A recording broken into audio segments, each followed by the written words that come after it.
story starts in a modern city on a very sunny day, showing a large office building. Inside the office, we see our protagonist, Song Jin-Seong, working as he wonders about a strange event from the day before.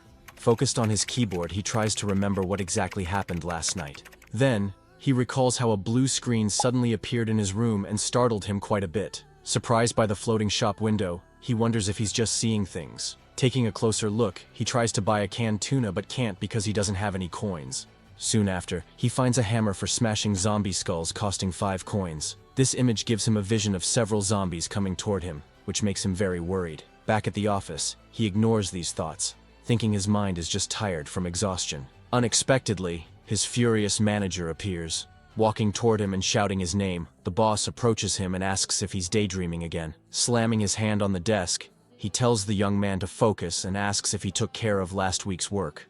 Jin-Seong knows the problem was with the other company, which didn't prepare the documents correctly. On top of that, he thinks his boss is incompetent and is now putting on a show for everyone to see. Annoyed by the lack of response, the manager glares at him with an angry expression. Then he yells and asks if the employee is going to keep responding to him like that. Suddenly, a female voice calls for the manager, making him change his expression instantly. A beautiful coworker offers him a drink and tells him to cheer up. Instantly, the man's angry face turns into a goofy smile upon seeing the woman. Grabbing her hand, he invites her to dinner after work, completely forgetting about the argument. The manager keeps hitting on the woman, saying it would be a waste for her to go home looking so pretty. With an awkward smile, she declines the invitation, saying she already has other plans for today. The man accepts and says they can have a drink another time, while the woman politely agrees. As soon as the boss walks away, the woman sighs in relief, glad to be out of the awkward situation. Seeing this, Jin-Seong thanks her for her help, and she turns to him with a slight smile. Looking at the sky, he can only think about how much he'd like to go home right now. Outside, he gets angry at his boss, thinking that if it weren't for his colleague, he'd still be in there. Smoking on the rooftop, he laments not being able to leave the company, as finding a new job would be difficult. Thinking about the help he received, he decides he'll buy the woman a coffee later. Just then, Seon-ah herself appears on the rooftop and finds him there alone. Surprised, he asks what brings her up there since she doesn't even smoke. The woman explains that she came up to escape the annoying manager for a bit. She says a client disappeared and now the boss is taking it out on everyone and still asking her out. Suddenly, she feels a chill and comments that the day is a bit cold, leaving the guy confused. The woman insists it's not normal and shows her goosebumps even though she's wearing long sleeves. He laughs and says she must be sensitive to the cold, but she pulls out her phone to prove her point. Then, she shows him a social media post showing snow in Africa. Jin-Seong is shocked by the news and wonders if it's even real. She agrees it's strange, and at that moment, both of their phones start vibrating with an alert. It was a cold wave. Warning in the middle of summer, and right after, another emergency notification arrives. They read the alert, which warns of a sudden cold wave and a sharp drop in temperature. They both think it must be a mistake, as a cold wave warning in June makes no sense at all. Suddenly, a small snowflake gently falls onto Jin-Seong's outstretched hand. His colleague complains about the cold while he stares at the snow in his hand. Completely shocked, they both look up at the sky and are surprised to realize it's actually snowing in the middle of summer. By nightfall, the once sunny city is now completely covered in snow. Back in the office, the guy drinks something warm and thinks the world has finally gone crazy. Feeling it getting even colder, he decides to pack his things and head home right away. When he gets to the elevator, he sees the panel shows the 6th floor, so he calls it to go down. However, the elevator doesn't move, and he presses the button again, wondering if it's broken. Suddenly, a blast of icy wind hits him, making him hug himself and complain about the cold. With the status window in his head, he decides to take the stairs to leave quickly. As he goes down the steps, he keeps grumbling about the cold and the crazy weather. Nearing his floor, he hears the sound of the elevator doors closing behind him. Turning around, he sees the doors are open and wonders if the elevator wasn't broken after all. The doors keep opening and closing on their own, and he finds the silence of the place strange. Suddenly, all the lights go out, and the hallway is plunged into darkness, making him very nervous. Finding the situation dangerous, he decides to forget his things and just get out of there as fast as possible. Soon after, he hears a weird sound of scraping metal coming from inside the office. It gives him the chills, and he decides he needs to grab his things and run out of that place. He carefully enters the dark office to get his belongings and leave quickly. The guy finds the silence odd, and remembers there were more people there before he went to the rooftop. Arriving at his desk, he finds it all messy and wonders what happened. He notices the place looks like it was abandoned in a hurry and calls out for someone. That strange sound from before and the mess give him a very bad feeling. Determined to leave as quickly as possible, he grabs his backpack to finally go home. At that moment, a scary shadow of a person appears on the wall behind him. Startled by the sudden presence, he quickly turns around to see who is there. Looking toward the meeting room, he feels that there's something inside. Walking toward it, he steps on something on the floor and realizes it's a dirty ID badge. He takes a step back and looks at the identification card on the floor with curiosity. As he picks up the badge, he sees it's covered in a red liquid and belongs to a colleague. Frightened by what he found, he falls backward and wonders what happened there. Desperate, he starts crawling away from the meeting room in great fear. His eyes widen in terror as he stares intently at the room's door. Very cautiously, he peeks through the blinds to try and see what's happening in there. Inside the dark room, he can only see a pair of glowing red eyes shining brightly. The creature inside is crouched on the floor and seems to be feeding on something. Completely terrified by the scene, he can't believe what he's seeing. The creature lifts its head, revealing a mouthful of red liquid and sharp teeth. The guy is shocked to see that the creature is one of his transformed co-workers. Realizing their eyes have met, he panics and starts running away. The monster leaps over the desks and pursues him, violently knocking Jin-Seong to the floor. Fallen and scared, he can't believe he's face to face with a real zombie. The creature lunges at him, but the young man manages to dodge the attack by a hair's breadth. Terrified by the situation, he wonders what kind of scary creature this is. Looking for a way out, he glances around and quickly grabs a chair to defend himself. With all his strength, he lifts the chair high and prepares to attack the monster. In an act of desperation, he hits the zombie's head with the chair in a powerful blow. The impact sends the creature flying, and the guy takes this chance to run away. Running for his life, he feels adrenaline and fear take over his body. To his despair, the monster gets up quickly and starts chasing him again, even faster. Seeing a nearby door, he runs to it and slams it shut to protect himself from the creature. The zombie starts pounding on the door violently, trying to break it down to get him.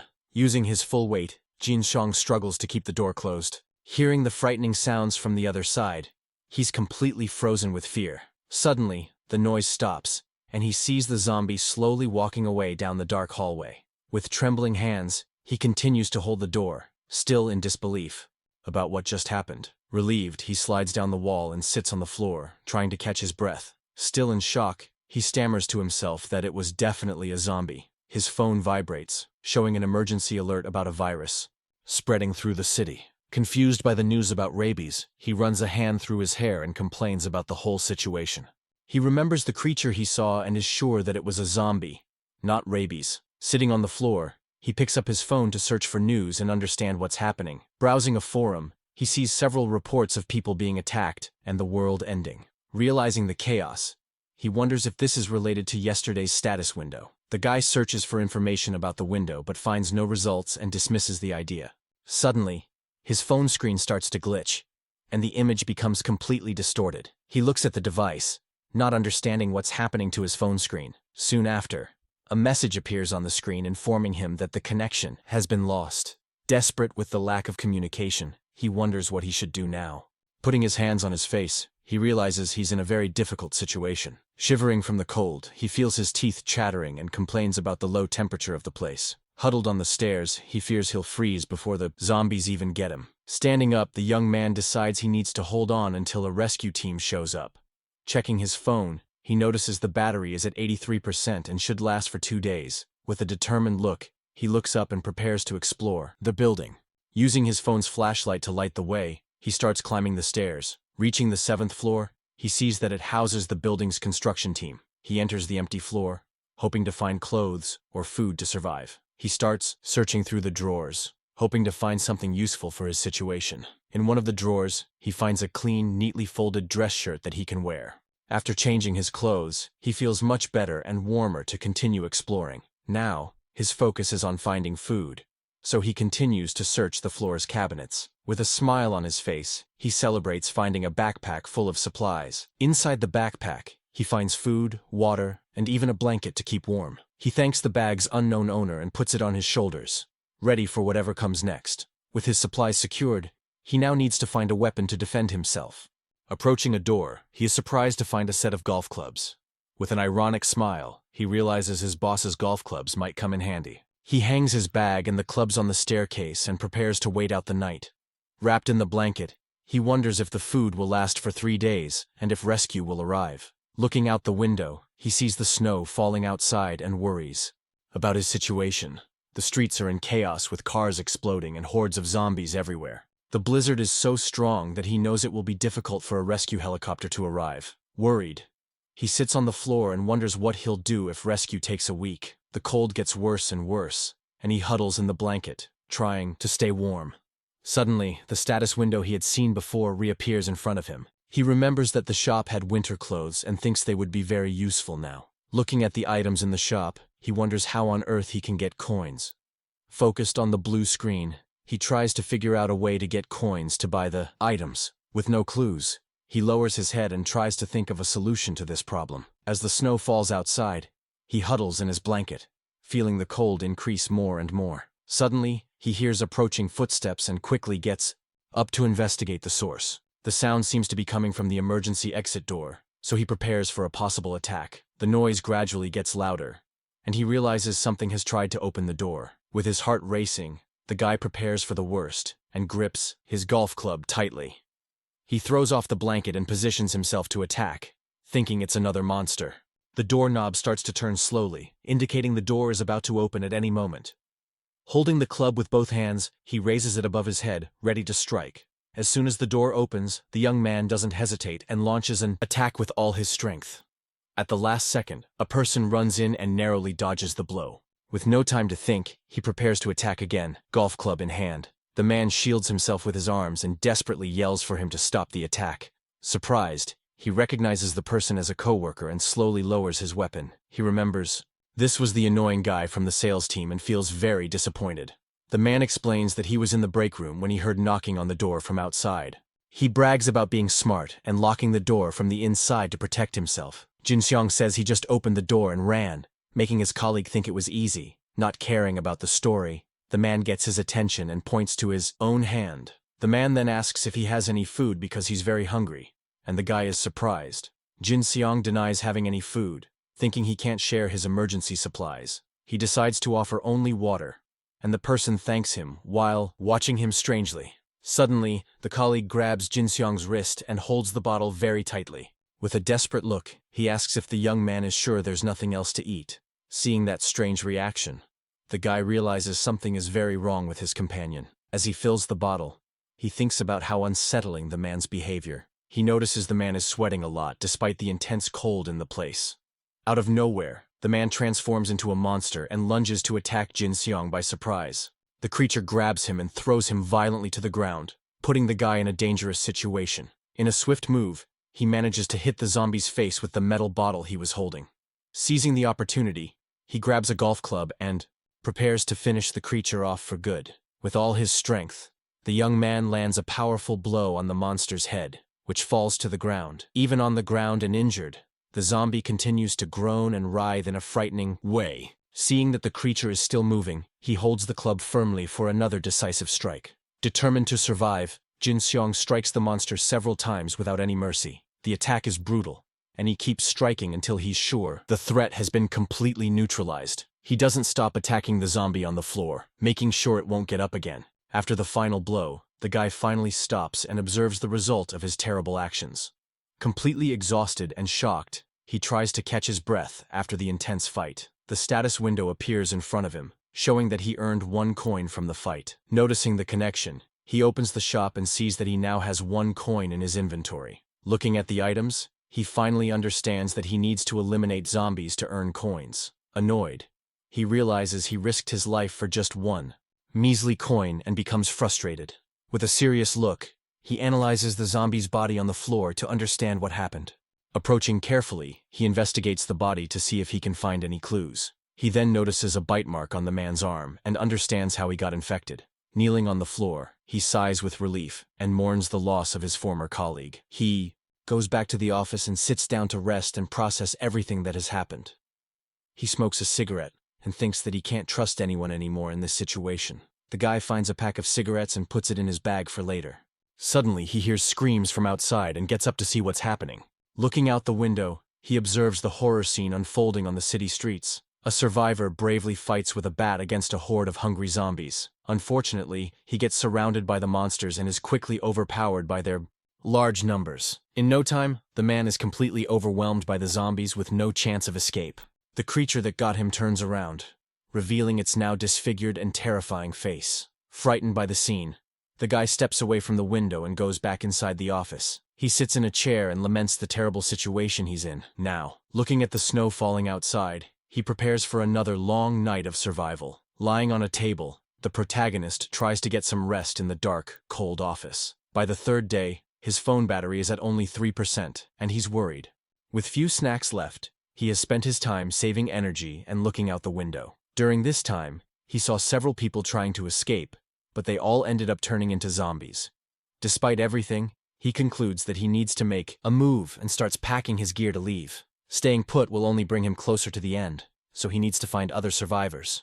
With his backpack and weapons, he sets out, determined to find someone to team up with and get out of there. His first goal is the 6th floor to check if the entrance is really blocked as they said. Walking down the hall, he suddenly notices something unexpected and stops in surprise. With a glimmer in his eyes, he sees a light and is filled with hope as he realizes what it means. Excited by the discovery, he starts running through the office toward the light he saw in the distance.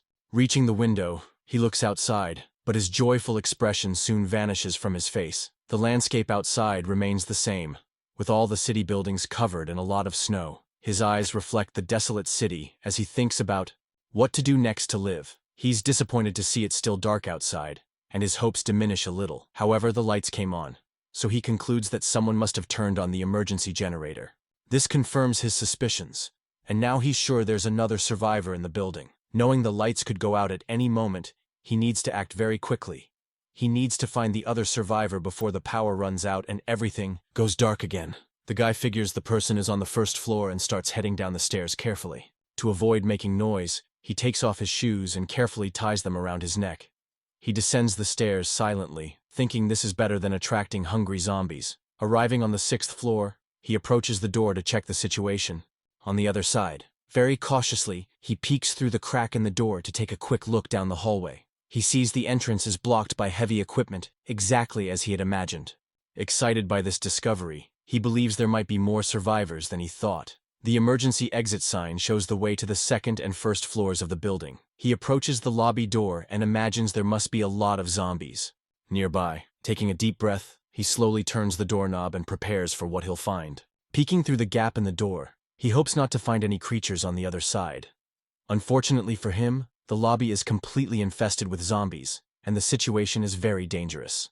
The creatures are everywhere, and he realizes that getting out of the building will be an impossible task. Surprised by the number, he sees an entire horde of zombies wandering around the 1st floor. Relieved, he closes the door and realizes the zombies from outside haven't managed to get in yet. He hears the creatures banging on the glass door and fears it could break at any moment.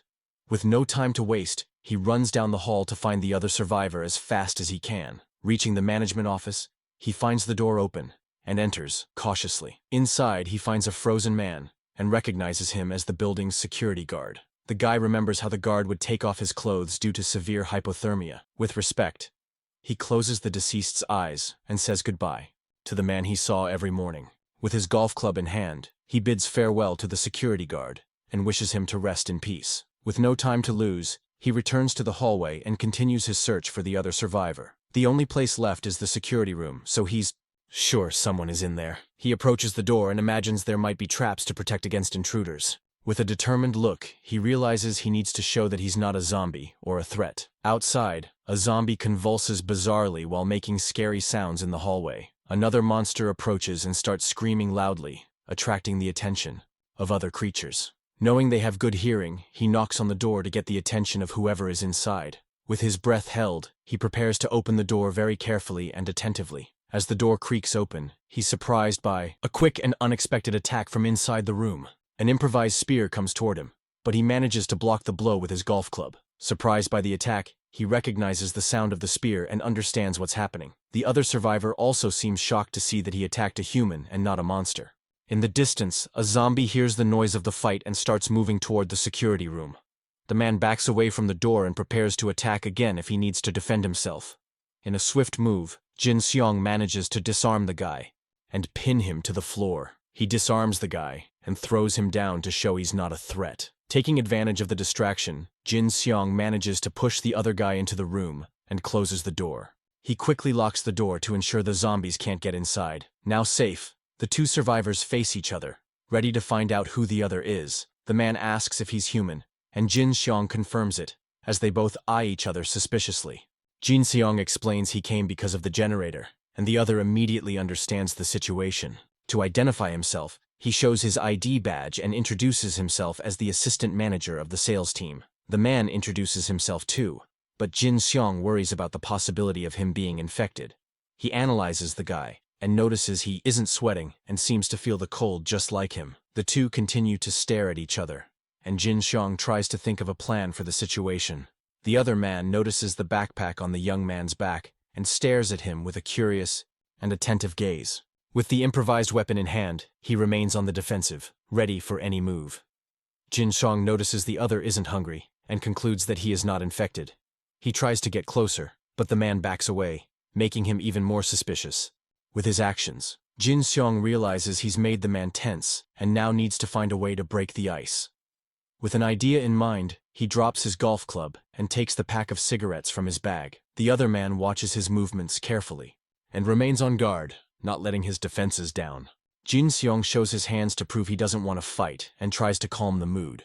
He then remembers that smoking together can help people relax and decides to offer a cigarette. The other man looks at the cigarette and then at the guy with a doubtful expression on his face. Jin-Seong takes out the pack of cigarettes and extends it to the man as a gesture of friendship and trust.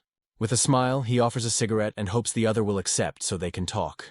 The man accepts the cigarette and looks at him with a serious but now slightly more relaxed expression. Still holding his weapon, he seems calmer, and the two can finally understand each other. The man thinks for a moment and decides to accept our confident Jin-Seong's offer. He takes the cigarette and asks for one to smoke while putting his improvised weapon on the floor. Jin-Seong puts out the cigarette on the table, and the two finally start to relax a bit. The other guy says he feels alive again, and Jin-Seong agrees with a smile. Suddenly the man's stomach growls, and he gets embarrassed by the unusual situation. He explains he only ate half a chocolate bar, and Jin-Seong decides to help him with that. Jin-Seong figures he must have gotten the food from the break room on this floor. The man opens his backpack and shows some instant noodles, breaking them in half. He offers half to Jin-Seong and advises him to chew it well so he doesn't get sick. The two eat together, and Jin-Seong asks if he cleared out the entire second floor. The guy confirms it and says he no longer needs to worry about storing food in the fridge. With his mouth full of noodles, Jin-Seong continues the conversation with his new companion. Now calmer, they sit down to talk and better understand each other's situation. Jin-Seong asks how the situation is on the second floor, and the man says it's not good. He says he was trapped in the break room with a colleague, and they shared the food. But his colleague insisted on leaving while he thought it was better to wait for rescue to arrive. In the end, the colleague left and got infected as soon as he opened the break room door. Jin-Seong comments that there seemed to be a lot of zombies, and the man confirms he saw 4 of them. He only left because his battery was dying and he needed to find a way out soon. The man explains that he distracted the zombies and crawled out to escape. Jin-Seong praises the man for escaping from 4 zombies, and he appreciates the compliment. He then asks if the other guy was the one who turned on the generator, and the guy confirms it.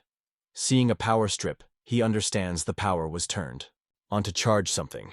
The man with glasses asks if the phone is still useful, and Jin-Seong looks at him confused. The other is surprised and asks if he survived all this time without using the internet. Jin-Seong says there's no signal, but the man reveals that satellite internet is working. Shocked by the news, he remembers the company SpaceLink and confirms he knows it well. The man explains that there are still servers running in some online communities. He offers to charge Jin-Seong's phone and invites him to sit down.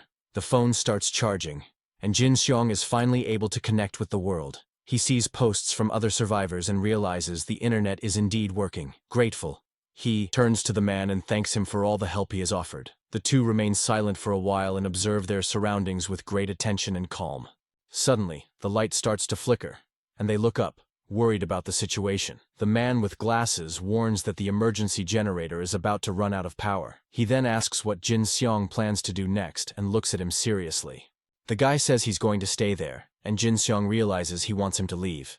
He understands he's a burden to the other, who just wants to protect himself and save food. Jin-Seong agrees that they aren't ideal partners at the moment. With a determined look, the two face each other and decide it's best for each to go their own way. Jin-Seong decides to leave because he knows he would be an obstacle for the other survivor. The man with glasses understands the decision and agrees to the two survivors separating. Before leaving, the man takes something from his backpack and turns to Jin-Seong. He offers a flashlight and a portable charger as a farewell gift to the guy. Surprised and grateful, Jin-Seong accepts the items, knowing they will be very useful. In return, he offers a lighter, and the man thanks him for the unexpected gift. The two say their goodbyes, and Jin-Seong prepares to go on his way alone. With a smile, he turns and waves goodbye to the other survivor with a friendly gesture. The man wishes him good luck, and the two part ways, hoping to meet again. Jin-Seong says goodbye and hopes they see each other again alive and well in the future. He hurries to leave before the power goes out and everything in the building goes dark again. Looking at the lobby door, he sees the zombies are still trying to get into the place. With his golf club in hand, he prepares to explore the rest of the building alone. He goes down the stairs and decides to head to the basement to get the company car and escape. The parking lot is full of cars, and he realizes he can use one of them to get away. However, he wonders if leaving now is the best choice or a hasty decision. For now, he decides to go back up and gather more information before trying to flee the building. He climbs the stairs, determined to explore and find a safe way out of the place. Suddenly, the lights go out, and the hallway is plunged into total darkness again. Cautiously, he takes out the flashlight he received and prepares to continue his journey in the dark. With the flashlight in hand, he illuminates the dark hallway and gets ready to go up the stairs. He moves slowly and carefully, knowing the zombies might have moved to a different spot. Going up the stairs, he passes the 4th and 5th floors with great attention and caution. As the flashlight lights his way, he hears a strange noise from above and stops. He realizes there's someone on the floor above, and the probability of it being a zombie is high. With the golf club in hand, he prepares to face whatever is up there. Determined to survive, he decides to move forward and break any obstacle in his path. He leaves his bag and flashlight on the floor so he can fight with more freedom and agility. Suddenly, a zombie appears at the top of the stairs and starts coming down toward him slowly. Relieved, he notices the monster has its back to him, and he might be able to slip by unnoticed. Silently, he climbs the steps, taking the chance to pass by the creature without being seen. However, the zombie turns and attacks him by surprise with a quick and unexpected blow. The creature attacks him fiercely, but he manages to defend himself from the blow with his golf club. Startled by the sudden attack, he prepares to fight back and fight for his life. The zombie leaps at him, but Jin-Seong hits it with the club, sending it flying. With a direct hit, he strikes the monster's head with all his strength and determination. The impact sends the creature flying into the wall with a loud and frightening sound. The zombie screams in pain, but Jin-Seong doesn't stop and prepares for the final blow. With a battle cry, he attacks the monster with another powerful and definitive strike. The zombie falls to the floor, and Jin-Seong finally manages to neutralize the threat and breathe. With the zombie's body on the floor, he can finally breathe a sigh of relief and rest. With his heart racing, he wonders if the fight is finally over and if he's safe.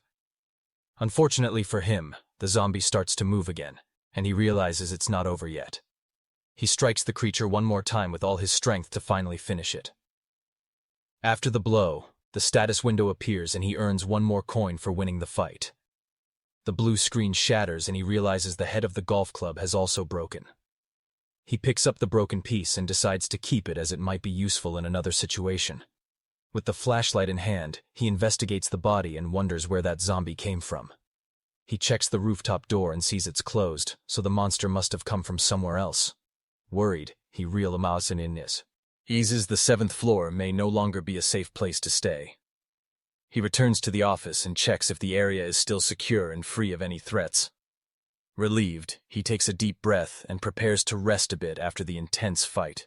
He drinks some water to calm down and thinks about the speed of the zombie he just faced. The creature was much faster than a normal human and seemed like a wild animal attacking. He realizes that if there had been 2 zombies, he would have perished, and he needs to find allies soon. He grabs his phone and decides to check the internet for more information about the zombies. In the survivors gallery, he sees hundreds of posts from people all over the country. He reads accounts of the temperature dropping and the difficulty of finding safe drinking water. Unfortunately, there isn't much new information about the zombies and their weaknesses right now. He summarizes what he knows, remembering they are sensitive to sound and have poor sight and smell. He knows he can only stop them by destroying their heads and that a bite is fatal. Frustrated, he realizes the internet is just full of people asking for rescue and no real help. This leads him to a terrible conclusion, and he realizes the government has collapsed. Devastated, he understands that no one is coming to save him, and that he's on his own now. Suddenly, he sneezes and feels his body shivering with cold and weakness in the office. On the 5th day of survival, he realizes he's about to catch a cold. He knows that getting sick now means the end, and he needs to find a solution quickly. To warm up, he starts doing exercises and generating heat with his own body. His stomach rumbles with hunger, and he decides to eat a chocolate bar to replenish his energy. He eats the entire bar because he knows he needs calories to survive the cold. After eating, he prepares to go out in search of more food and essential supplies. He decides to leave his shoes behind to make less noise and not attract zombies. He remembers there's still food in the development team's break room. The problem is that the zombie colleague has the backpack and there are more monsters around. He hides and observes the dark office infested with hungry zombies. He notices the zombie colleague is still wandering around the office with the backpack on. Jin-Seong knows the only way is to eliminate the zombies one by one and get the backpack. He watches the monsters moving and plans a strategy to attack without being noticed. The first zombie is near the door, and he prepares to attack the monster by surprise. He approaches carefully and gets ready for the first confrontation in the dark office. He counts the zombies and realizes there's one more somewhere in the office. Confused, he wonders where the last zombie is and if it hasn't transformed. He needs tools to fight, but knows there's an unknown zombie nearby. With the flashlight, he peeks through the door's window and sees the break room is empty. He enters carefully, prepared for any surprise attack from a monster. The room is dark, and he uses the flashlight to search for supplies and tools. With a smile, he sees the supplies are still there, and he can take what he needs. Suddenly, he hears approaching footsteps and quickly hides so he won't be seen. With a determined look, he prepares to put his plan into action and lure the zombies. He uses a cup to make noise and get the attention of the creatures on the other side. The cup falls to the floor, and the sound attracts a zombie that approaches to investigate the source. The creature gets closer, and Jin-Seong prepares to attack the monster by surprise. The zombie enters the room, and Jin-Seong attacks it with a quick and precise blow. He strikes the monster's head hard and neutralizes it before it can react. With a smile, he celebrates his victory and prepares for the next step of his plan. Suddenly, he hears more zombies approaching and sees them trying to break down the door. The creatures pound on the door violently, and Jin-Seong needs to act fast to escape. He looks in the mirror and sees the reflection of the zombies trying to get into the break room. He locks the door and celebrates that his plan worked exactly as he imagined. With the zombies trapped, he can finally grab the backpack with the food and supplies. With the flashlight in his mouth, he celebrates his victory and prepares for the next zombie. Suddenly, a zombie grabs him by the leg and pulls him to the ground with great force. The creature holds him tightly, and Jin-Seong realizes he's in trouble again. The monster opens its mouth to bite him, but he manages to defend himself just in time. He shoves the flashlight into the zombie's mouth to stop it from biting his arm. With the flashlight holding the monster's mouth open, he buys some time to think of a plan. The creature tries to bite the flashlight but can't, and our hero prepares to fight back. He tosses the flashlight into the air and lands a powerful punch on the zombie's face. The blow sends the creature flying, and he gets ready for the next attack. With the golf club in hand, he finishes off the zombie with a strong and precise strike. His eyes gleam with determination as he prepares to face the other monsters. He doesn't stop and continues to fight fiercely to survive in the dark office. After the fight, he rests and tries to recover from the intense and tiring confrontation. Exhausted, he runs a hand through his hair and realizes there are still more zombies to face. He looks in the mirror and sees the bloody handprints of the zombies on the other side. With 2 more zombies to face, he prepares for the next round of the fight. He picks up his flashlight and gets ready to finish off the monsters once and for all. With the flashlight in his mouth, he needs to end the fight before more zombies show up. He lures the last 2 zombies into the room and prepares for the final showdown. The 2 monsters enter the room, and he gets ready to fight both of them at the same time. He throws the broken piece of the golf club, and one of the zombies gets distracted by the object. The other monster attacks him, but he manages to dodge and prepare for a counterattack. He uses the flashlight to blind the zombie and buy time to attack the other monster. With the zombie blinded, he prepares to attack the colleague with the backpack of supplies. The creature recovers and attacks him, but he manages to dodge and grab the object on the floor. With the piece of the club in his hand, he attacks the zombie with a swift and precise blow. He finishes off the creature and prepares to face the last zombie in the office. The last monster attacks him, but he manages to defend himself and strikes it with the broken club. The status window appears, and he earns 4 coins for his victory in the intense fight. He grabs the backpack from the zombie colleague and notices it's quite heavy with supplies. Now without a weapon, he decides to look for more supplies and tools in the office. He starts searching through desks and drawers for anything useful for his survival. In one of the drawers, he finds a portable charger and nutritional supplements. With a smile, he celebrates his luck and puts the new items in his backpack. Excited by the discovery, he decides to search the Development Team 2's area as well. He enters the room and starts looking for more useful supplies and tools. The guy manages to find a few things that will help him move forward. Happy with the result, he manages to find a charger and several supplements. With a full backpack and a flashlight in hand, he prepares for his next journey. He walks through the office, and now his goal is to explore another part of the building. Suddenly, he remembers the last zombie and worries about the possibility of an attack. Without a weapon, he knows he's in danger and decides to leave the office as quickly as possible. He runs through the dark hallway and steps on something on the floor, leaving a bloody mark. With the backpack in his arms, he finally manages to calm down and breathe a sigh of relief in the area. He laughs at the thought that he feels safe in the office, despite the chaotic situation outside. Tired, he hugs the backpack and allows himself to rest a bit after so much stress. He decides to check what he managed to get in the backpack and prepares to organize his items. Inside the backpack, he finds chips, chocolate pies, cookies, and instant noodles. With a huge smile, he celebrates his luck and is thankful for finding so much food. With these supplies, he knows he can survive for a month if he has drinking water. As the adrenaline wears off, he starts to feel cold and shiver in the dark, chilly office. His wet feet make the situation worse, and he decides to wash up a bit to get warm. He washes his feet with the icy water and complains about the intense cold he feels in his body. Suddenly, he notices a wound on his foot and worries about the possibility of infection. Shocked, he wonders if he was scratched by a zombie during the intense fight earlier. He remembers he wasn't bitten and tries to calm down to avoid panicking in the situation. With his phone in hand, he researches the infection and whether scratches can transform him. He finds a post from another survivor who was scratched and didn't transform. Relieved, he reads that only bites can turn people into hungry zombies. With this information, he can finally relax and prepare for the next day. Happy that he's not infected, he celebrates the news and feels much more relieved. He puts his phone away and gets up to continue his journey in the dark, cold office. However, the problem now is the cold, and he needs to find a way to warm up. He tears up the blanket and realizes his feet are freezing and he needs to warm them up quickly.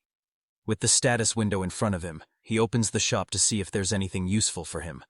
He looks for winter clothes and finds several options to protect himself from the cold. The shop offers clothes, boots, gloves, and winter hats, all costing 3 coins each. Frustrated, he complains that the items are sold separately and for the same high price, with no choice. He decides to buy the boots to protect his feet from the intense cold of the place. The boots appear in front of him, and he's surprised by the magic of the status window. He picks up the boots and tries them on, curious to see if they will fit his feet. The boots fit perfectly, and he realizes the items are customized for him. However, he knows the boots alone won't fix the cold, and he needs something more. He looks for more options in the shop but can't find anything that can help him in this situation. With a determined look, he continues to search for something that might solve his problem. Suddenly, he finds a mysterious item in the shop and decides to buy it to see what it is. He presses the purchase button and spends one of his coins to acquire the new item. A pair of sweatpants appears in front of him, and he's confused by the unexpected purchase. However, he uses a heat patch from the pants and feels a little more alive and warm. With his feet warm and a bit more comfort, he prepares for the next challenge. He complains about the price but knows the heat patch is essential for his survival. With the patch on his feet, he feels immediate relief and manages to warm up a bit. With a smile, he feels alive again and ready to face whatever comes next. Sitting by the window, he watches the snow fall and prepares for another day of struggle. On the 7th day, he goes to the sink and realizes the water has been cut off in the building. He prepares for the worst and fills his bottles with the water that was still left in the tap. With about 2 liters of water, he knows he only has enough for a few more days. Lying on the floor, he despairs, realizing the water ran out just when he was feeling better. He picks up his phone and sees that other people are also reporting the water outage. In a post, a survivor says he's going out to look for a nearby supermarket. Other people ask if he went, and the man confirms he's on his way and will post if he makes it. He sees the post and notices that the number of new publications is decreasing every day. With a sad look, he concludes that most of the survivors probably haven't made it. Looking out the window, he can barely see any signs of life and feels more and more alone. He tries to stay optimistic and believes there are still other survivors out there. On the 8th day, he checks the post from the man who went out and sees there's no reply. With his hope dwindling, he realizes he can no longer just sit around waiting for a miracle. He looks out at the snow-covered city and knows he needs to act if he wants to survive. With a determined look, he gets up and prepares to go out in search of a way forward. With limited food and water, he knows he can't wait any longer and needs to risk it all. He knows that going out alone is a death sentence and needs to find an ally to survive. The problem is he needs a weapon to move around and look for other survivors. He only has a golf club, which isn't very durable and breaks easily against the zombies. The shop offers a hammer for taking down zombies, but it costs a pricey 5 coins. With 5 coins, he could buy winter clothes and a heat patch to keep warm. He decides to explore the other floors for supplies and weapons before spending his coins. On the 4th floor, he enters an office and braces himself for what he might find inside. He's confused to see the empty office and wonders what happened to the people there. With his flashlight, he illuminates the area and realizes there's no one there, and everything is silent. He notices blood stains on the desks and keyboards and starts to get suspicious. Besides the stains, he smells a strange odor in the air and realizes it's the smell of zombies. He doesn't understand where the bodies are or what happened in the abandoned office. He tries to open a door, but it's locked from the inside and he can't get in. Surprised, he wonders if someone is hiding in there but doesn't hear any noise. Suspicious, he prepares to break down the door and find out what's on the other side. With his golf club, he strikes the door's knob hard and manages to break the lock. He announces that he's coming in and prepares to face whatever is inside. With a strong kick, he opens the door and enters the dark room with his club in hand. The door opens, and he finally gets into the room to investigate the mystery. He sees several cabinets and drawers and gets ready to search for supplies and clues. Shocked, he turns around and sees a pile of zombie bodies in the corner of the dark room. He counts at least 10 bodies and wonders who was able to eliminate so many monsters. With a curious look, he wonders if there was someone that's strong in his company. He realizes the place has been searched and that there's nothing useful left for him. Frustrated, he realizes that someone has already cleared the floor and taken all the supplies. He wonders who was so thorough as to take everything from the abandoned office. He finds a mug and notices there's a note left by the other survivor. The note explains that the survivor cleared the floor and piled the bodies in the room. He reads that the other survivor left his shirt and warns him to avoid the 5th floor. The note reveals that the man is heading to the west coast to stay safe from the zombies. He regrets having missed the chance to find an ally by just 1 day. The survivor identifies himself as a colleague from the accounting team and a former Special Forces member. On the back of the note, he finds a PS that mentions a gift left in the drawer. Excited, he opens the drawer and finds 2 coffee packets as a farewell gift. With an ironic smile, he realizes the gift isn't that useful, but appreciates the gesture. On the 10th day, he eats a chocolate bar and reads the note from the other survivor. He remembers the warning to avoid the 5th floor and becomes curious about what's there.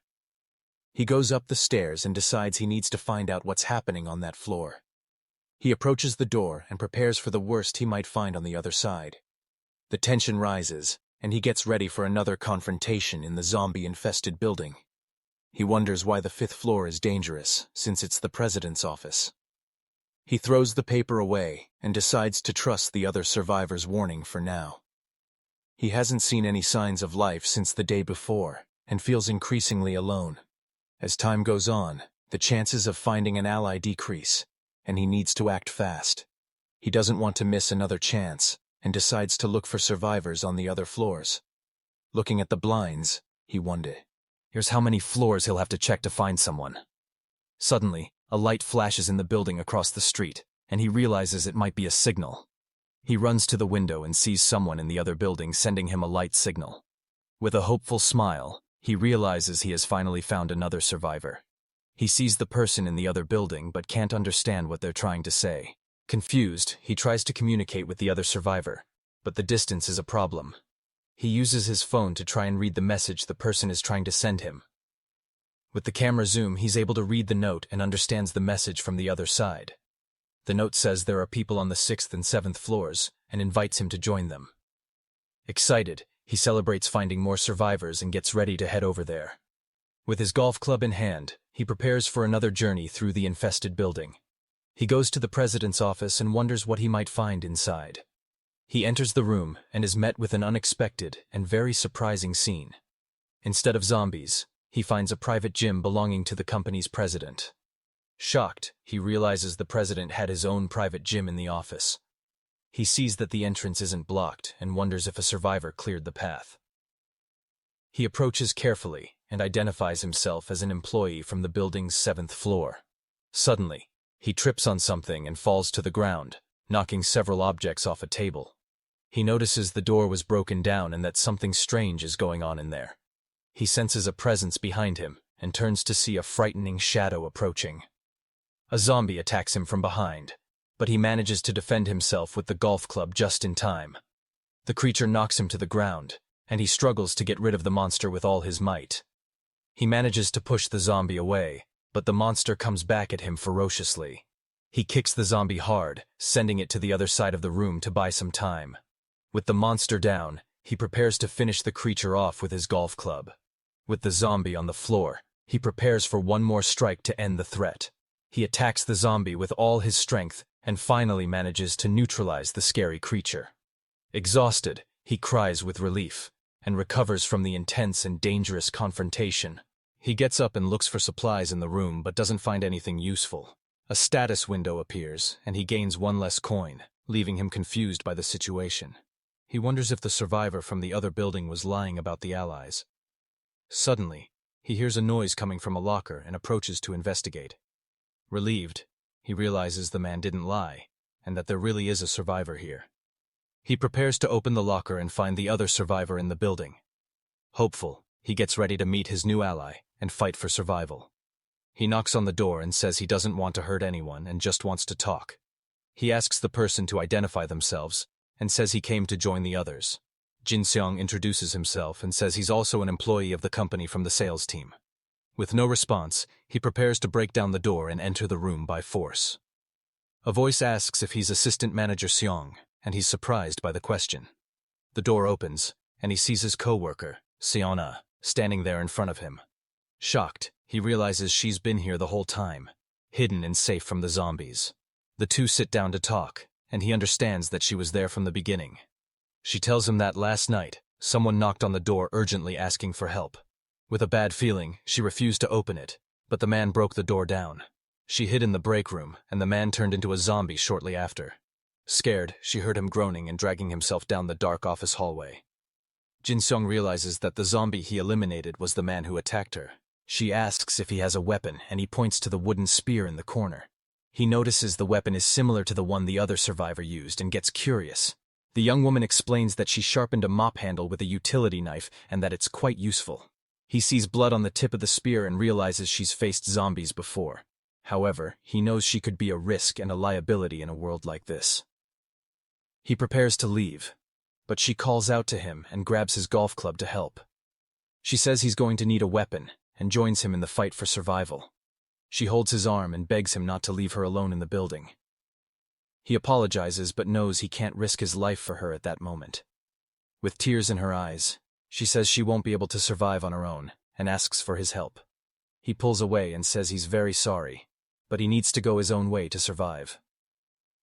She reveals that she used to practice fencing and could be a useful ally in the fight. Surprised, he looks at her, and she shows him a scar on her arm to prove her skill. She says she cleared the entire 6th floor and can show him the bodies to prove her strength. With a determined look, she warns that he'll regret it if he leaves her behind. Impressed by her confidence, he begins to reconsider his initial decision. She boasts about having won a silver medal at a national sports festival. With a handshake, they finally seal their alliance and decide to fight together. She says she has searched the place and that all the clothes and food are here with them. He asks about the chargers, and she explains that the satellite internet is working. Surprised, she realizes they need to grab every charger they can find. He asks how many zombies she's faced, and she tells him it was 8 in total. She finds the chargers and puts them in her backpack so they can use them later. He's happy to have joined her and knows his chances of survival have increased. She only finds 2 chargers and puts them in her backpack for their journey. With everything ready, she asks if they can go, but he asks her to wait a moment. He looks down the dark hallway and prepares for the next step of their plan. He notices the marks on the door and asks what happened for it to be like that. She explains that the man who broke down the door tried to crush it with a desk. He realizes the marks aren't from a desk and goes to investigate the area carefully.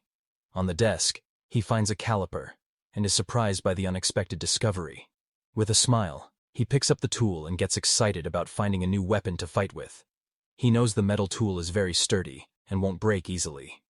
The young woman regrets that the weapon is short, but he doesn't mind that detail. With a smile, she says she has an idea to improve the new weapon they found. She takes the tool and starts working on her idea with great creativity, using some tape to attach the caliper to a long mop handle. When she shows him the new weapon, he is impressed with his ally's creativity. It can be used as both a spear and a grabber to pick things up. Grateful, he takes it and feels much safer to face the zombies. With their food supplies combined, they no longer have to worry about rations. He then notices a frying pan in her backpack and asks where she got it. Embarrassed, she explains that she brought it for a trade but ended up forgetting it in her bag. He takes the frying pan, realizing it will be very useful for melting snow to drink water. She asks how he knew she was there, and he explains about the message he received, telling her about the survivor in the other building, news that surprises her. As the two prepare to potentially find the other survivors and join forces against the zombies, he shows her the phone with the conversation. She reads the message and wonders if it's safe to join up with strangers, and they both agree it's risky, deciding that they can't trust just anyone in this situation.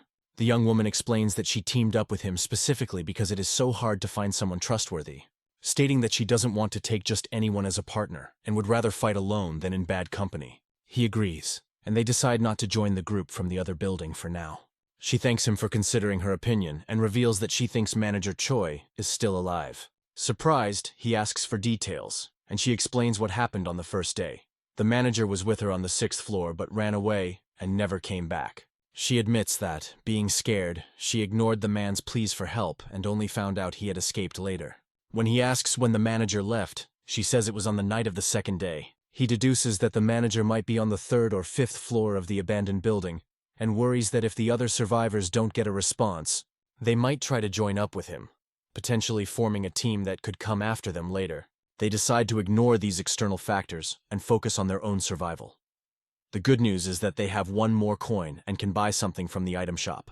He thinks about buying a hat to keep warm, but knows there are other priorities, especially when he looks at the young woman and notices she is barefoot and must be very cold. He decides to buy the boots for her so she doesn't freeze and become a burden.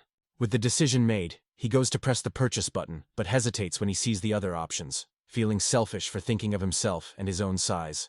Frustrated with the situation, he decides to choose later and falls asleep, tired from the fighting and daily stress. The next day, he wakes with the sunlight and prepares for another day of struggle. He asks the young woman how much battery she has, and she is startled to see him awake as she checks her phone right away. He complains that he's still not used to the cold, and she confirms she charged all the batteries except the one he left behind yesterday. Her phone is at 22%, and they need to conserve power, which reminds her of the solar generator on the rooftop. She asks if he's checked it. Surprised, he asks if there really is something like that in the building, and she confirms it, explaining that she was in charge of the project and that the generator was installed on the rooftop before the project was cancelled due to a malfunction that wasn't an equipment safety issue. He asks if she knows how to operate it, and she confirms she can get it running.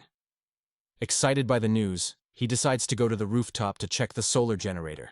They open the rooftop door with difficulty because of the snow piled up outside, and with great effort, they manage to open it and step out onto the snow-covered rooftop, complaining exhaustedly about how hard it was. Looking up at the top of the building, he asks if the generator is really up there, and after she confirms it, they get ready to climb up. He finds the temporary ladder, but it's frozen and won't come down, so they decide to climb without it. He asks if she can make it, and the young woman offers to go up if he helps her reach the top safely. He agrees, getting ready to give her a boost with his hands on her feet.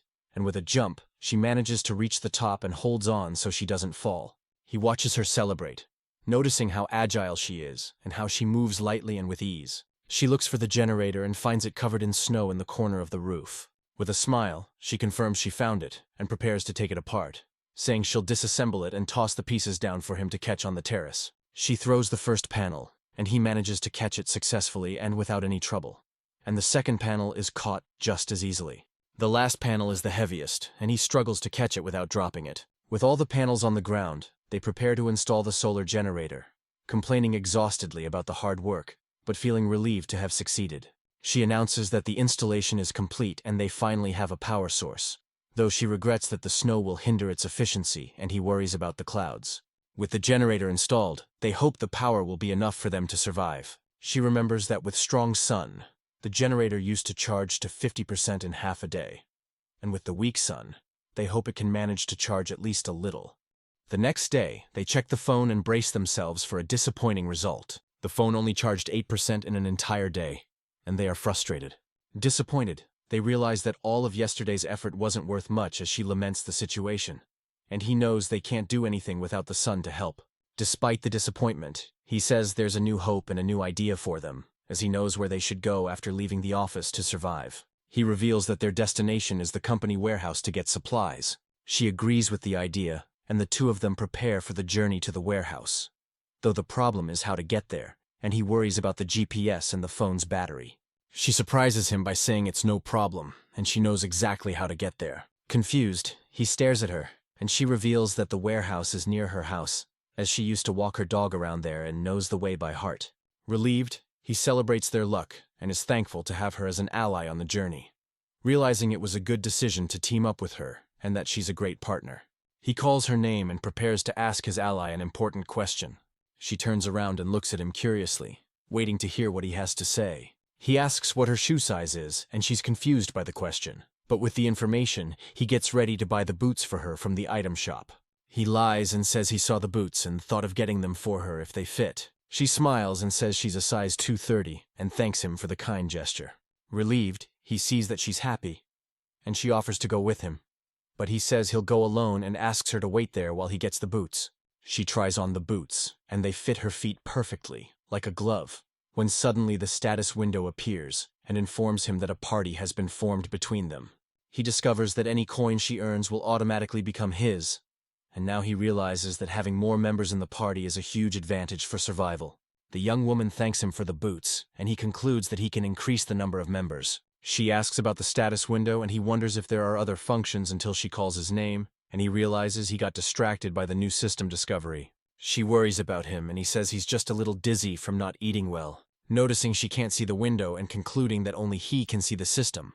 So the two decide to eat something to feel better and plan their next move. On the 14th day, the water runs out and he feels very thirsty and weak, so he agrees they need to melt snow and prepares for the difficult task. The young woman says she'll get papers and documents to help start the fire, and they decide to make the fire on the terrace so they don't cause a fire inside the building. On the terrace, he worries that the smoke might attract looters hiding nearby, knowing that looters are dangerous and travel in groups committing crimes. He lights the fire with the lighter and gets ready to melt the snow and drink water. The fire catches, and they watch the flames with hope and relief in their eyes as they warm themselves by the fire and feel the pleasant heat on their frozen bodies. The young woman feels alive again with the warmth of the fire and smiles, and relieved by the sensation, she places the frying pan on the fire and starts melting the snow so they can drink water. The snow melts and they finally have drinking water to quench their thirst and survive. They drink the warm water and feel refreshed and more energetic to keep going. He gets emotional drinking warm water for the first time in a long while and gives thanks while the young woman cries with joy and feels grateful to have found a little bit of comfort. They sit by the fire and feel happy that they didn't give up the fight, deciding they will fight until the end and survive the zombie apocalypse together. On the morning of the 15th day, he wakes up to the young woman urgently calling him. She wakes him up and he gets up startled, not understanding what's happening. He asks what's wrong, and she covers him with the blanket to keep him warm before pointing to the building across the street and saying the other survivors sent a message. Surprised, he asks what the message says, and she looks at him with a worried expression. revealing that the other survivors are coming to their building to meet up. He gets up quickly and prepares for the arrival of the new allies in the building as the tension rises, and they prepare for the meeting with the other survivors. With their imminent arrival, they hope the new allies will be trustworthy and strong. As the message says, they are coming to their building to join their group. He asks when she saw the note, and she says she woke him up as soon as she saw it, warning that they moved fast and will be outside soon. They worry that the fire attracted the others, and that they might be looters, and since they don't know them, they decide not to join their group to avoid any danger. Suddenly, she points outside and warns that the other survivors have already arrived, and they see 3 masked men approaching the building with weapons and backpacks. Shocked by how fast they were, they prepare for the worst that might happen next, and rush to pack their things and prepare for a possible confrontation. Meanwhile, the men fight off the zombies outside with great skill. They move quickly and fight systematically to take out the creatures, and in a short time, they manage to clear the area and get ready to enter the building. Jin-Seong calculates that it will take them 15 minutes at most to reach them. So he finishes packing his things and asks if the young woman is ready to go. She says she's almost ready and they prepare to flee the location. Outside, the zombies continue to attack the men who fight bravely to survive, until suddenly, a horde of zombies appears and surrounds the 3 survivors on the street. Surprised by the number, they realize they're in danger and need to run. Shouting to run and start fleeing from the zombies that pursue them ferociously. The 3 of them run down the snow-covered street looking for a safe place to hide, as one of the men uses a sledgehammer to defend himself from the attacking zombies, shattering a glass window to get inside the building and escape the horde of monsters. Armed with a sledgehammer, one man smashes the window and the other gets inside the building to escape the zombies. Jin-Seong then gets annoyed and complains about their situation. When the young man asks if the girl left anything behind, she replies that she has everything she needed. He looks at some solar panels and decides to leave them. And although the girl protests that they will have no power, he insists that survival comes first. Hearing this, she falls silent and seems to agree. She then stands up, ready to keep moving with her companion, when a very loud crash echoes down the hallway, startling them. They realize the monsters are coming up the stairs, and they are faced with 2 options. Go to the roof or go down to a lower floor. While the roof would be easy to defend, the cold is a problem. So he decides to go down to the 6th floor to block the entrance and protect themselves. The pair begins to carefully descend the stairs, trying not to make a sound, and the young man warns the girl to stay ready as danger could appear at any moment. However, they soon encounter 3 strange men coming up the stairs toward them. The tension rises as they grip their makeshift weapons tightly to defend themselves. Suddenly, Jin-Seong feels something strange. Time seems to slow down. His perception changes, and he can see everything more clearly.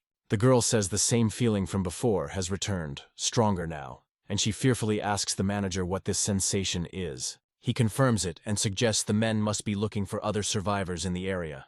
As the strangers continue down to the 4th floor, Jin-Seong and the girl wait on the 5th floor. He warns her that the enemies are coming, and she says she is prepared and knows already. They get into position, holding their weapons firmly, but nothing happens, leaving the young woman confused by the sudden silence. They stare at the door, wondering why no one is coming, and the girl comments that the manager is acting strangely. He then reacts sharply, moving quickly away from the door just as a nearby glass window shatters into pieces. The girl asks if he is okay while he wonders what happened. He replies that he is fine and confirms she is also unharmed. He asks if the noise was an explosion, and she agrees. Jin-Seong wonders why they would use explosives knowing the 2 of them were there, and remembers a warning to avoid the 5th floor. The girl thinks the department head must still be alive somewhere, likely on the 3rd or 5th floor if he hasn't moved. The young man grows worried, suspecting something terrible has happened to the other survivors, and decides to go down to investigate. His companion asks if they should go now, and he confirms, saying that if he is right, something bad has likely happened. His flashlight beam cuts through the dark hallway, revealing dust in the air, and he pulls the girl into a room to explore carefully. She is startled by the destruction and asks what happened there, and the manager tells her not to let her guard down, which she agrees with. Suddenly the girl stops and stares at something on the ground ahead, calling her companion and pointing into the darkness. Jin-Seong looks and is shocked by what he sees. Lighting up the room, they find a person on the floor in a red puddle. He tells the girl to wait and approaches to investigate. Finding the scene horrible and wondering why there are only 2 bodies and no more bombs. Noticing the door was completely destroyed by the explosion, he angrily complains about the situation and the difficult life he's leading. He wonders why they tried to take him out. then hears a familiar voice and recognizes it as Department Head Choi, who is injured nearby. The chief says he had no choice, and the pair sees his badly injured feet on the ground. The older man notices them and is surprised, calling out for Manager Seon with a strange smile that makes the mood tense. He crawls across the floor, reaching his hand out toward Jin-Seong and calling for him. But Manager Seong is frozen in fear and surprise at the appearance of his superior. The man on the floor asks for help with a bizarre smile, his leg severely injured, and he begs to be saved, yelling that it's not fair and he doesn't want to die like this. Jin-Seong just watches with a dark expression, saying nothing. The girl approaches and asks if Department Head Choi is still alive, and the older man looks at her with surprise before introducing himself and crawling toward them, pleading for help. The young man says he is sorry, but they have no medicine and are not doctors. Desperate, the man shouts that he wants to live and proposes a crazy idea: to turn into a zombie so he won't die, asking them to bring one to him or take him to the first floor to be caught. The manager apologizes and says he can't do that, pushing the man's hand away with a firm gesture. Furious, the chief yells, asking why they won't help him after he stopped the robbers, accusing them of having an affair and wanting to run away together. He then threatens to take everyone with him, revealing he still has one bomb left, and reaches out to grab something, but the manager yells at him in anger. The girl then realizes the other men were indeed looters and not friends. After the young man confirms there was nothing in their bags, and the girl laments her broken shield, she crouches down to check her equipment, and he agrees with her earlier statement. Jin-Seong looks tense, glancing to the side and sweating a little after the decision. From her position on the floor, the girl looks up at the young man standing near her in the hallway. He states that the chief would have passed away anyway, a statement that confuses the girl. He explains that the man would have succumbed to blood loss and that their action merely lessened his suffering, telling her not to feel guilty, though she continues to stare at him with a sad look. When she asks about him turning into a zombie, he insists the end result would have been the same. With wide eyes, she seems to understand the logic behind his action and agrees, accepting the harsh reality of the situation. Through the broken window, the snow-covered city and clear daytime sky are visible outside, until the girl suddenly points and calls for the assistant manager. Approaching the window, the young man is shocked to see a huge horde of zombies gathered on the street below them.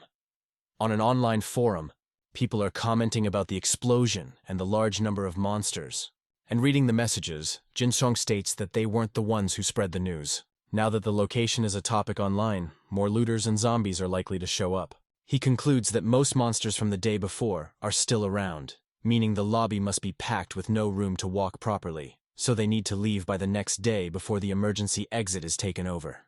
He suggests they check the situation on the first floor, and the girl, wearing a headlamp, leads the way down the dark stairs. She suddenly stops, asking him to wait, and if he hears a noise, a loud banging sound echoes, and the young man says it seems to be coming from above. The two fall silent, looking at each other worriedly. Peeking through a crack, he sees a frightening, blood-covered figure walking around, and the young woman is so terrified she covers her mouth to keep from screaming. She wonders how it's possible, suggesting it could be a zombified Manager Choi, but quickly dismisses the idea as he should be gone. The young man supposes one of the looters was caught and came up the stairs, but finds it unlikely, as the man would have transformed already. He thinks a survivor from the third floor came up. A monster climbed the stairs, or the creature got in through the broken window on the fifth floor. Seeing a zombie crawling through the window, they decide to go with the first theory for now.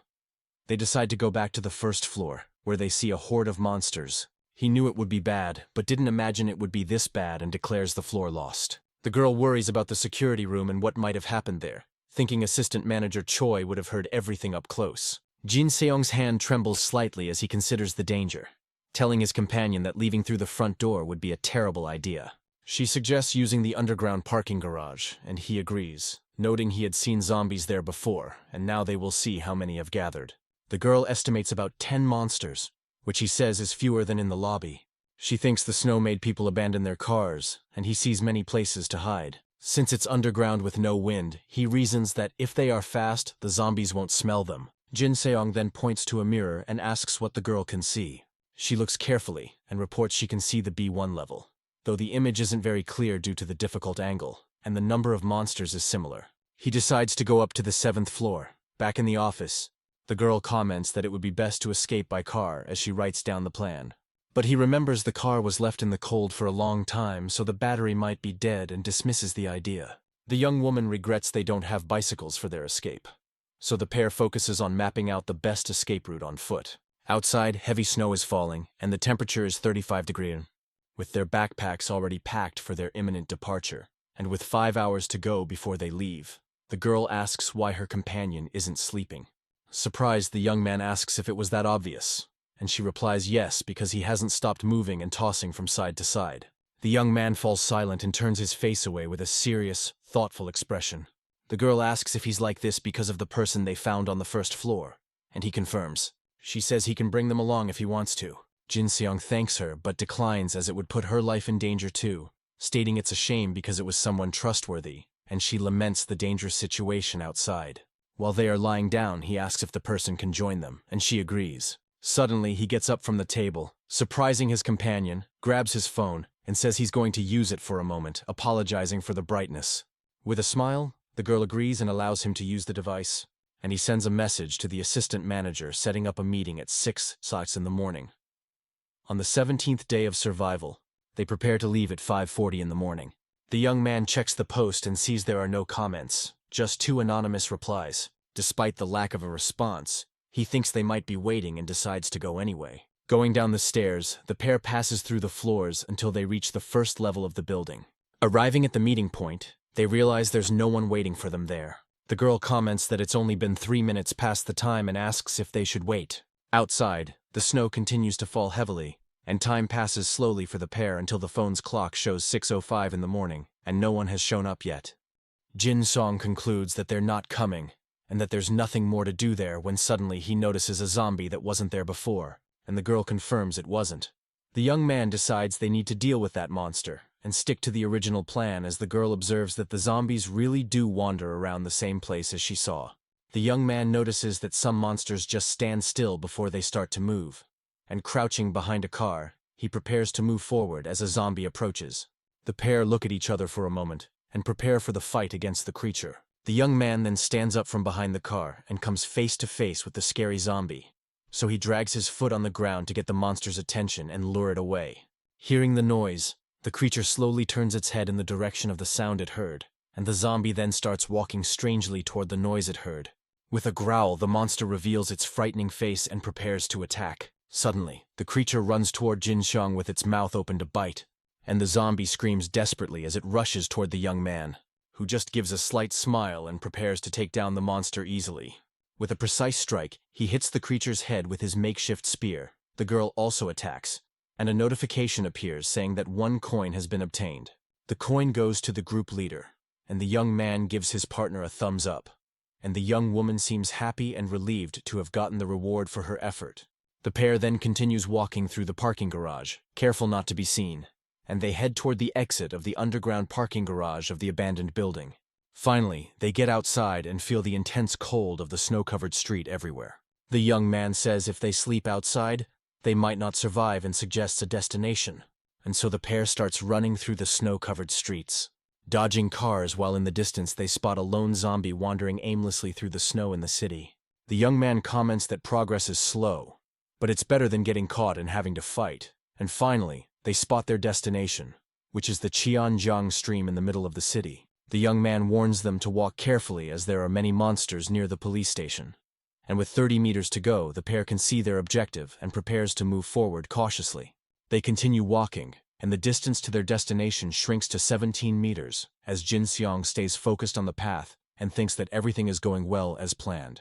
Suddenly, a strong gust of wind starts to blow, carrying the snow and their scent with it, and the young man panics because the wind will spread their scent, and the girl points in a direction. Near the police station, the zombies begin to catch the scent and become alert to the human presence. Then, one of the monsters turns his head toward the pair and realizes they are nearby, and immediately a group of zombies starts running toward the two to attack without a second thought. The girl gets desperate and asks her companion what they can do now, as he thinks that going down to the stream is not an option, as that would be the end for them, because even if the monsters can't get down properly, they could roll down and attract even more zombies. And the horde on the stairs proves that the noise would attract a crowd of hungry creatures. The only way out is to get into a building, but he wonders where they could hide. Unfortunately, the places with open entrances are already full of monsters everywhere, and if they break a window to get in, the noise will attract all the zombies in the area. The girl then yells that they need to do something fast before it's too late, and she points to the left and yells for him to look in that direction quickly, as the young woman spots a parked bus on the left and seems to have an idea for their escape.